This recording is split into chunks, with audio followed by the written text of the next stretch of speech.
You see that we spend our entire lives veiling ourselves from the true character of God.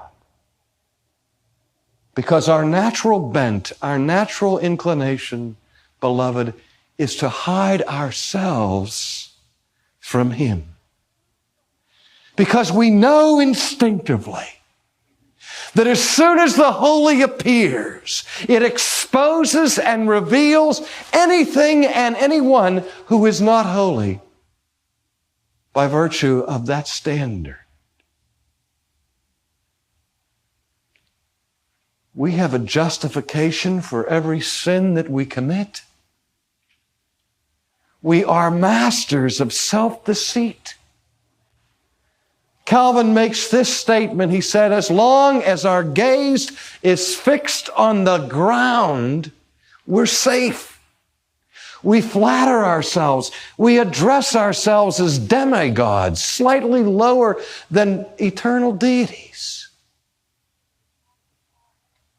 We do what the Apostle Paul warned us not to do when he said, those who judge themselves by themselves and judge themselves among themselves are not wise. Let me tell you something about human nature. We could go out into the streets of America and ask this question to everyone on the street, and I can't believe how many people would answer it the same way. If I said to people, are you perfect? I'd be willing to bet that 99 out of the 100 people that we asked that question, no matter what their background is, would say, no, I'm not perfect. The one axiom that all Americans will vote for is that nobody's perfect. Errare humanum est. To err is human. Nobody's perfect. But that doesn't seem to bother us at all.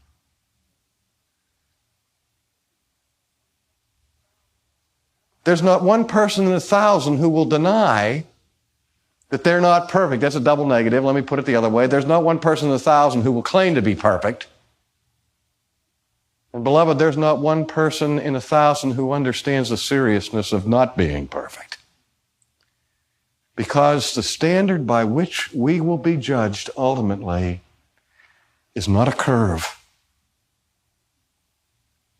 but it will be the standard of God's perfection.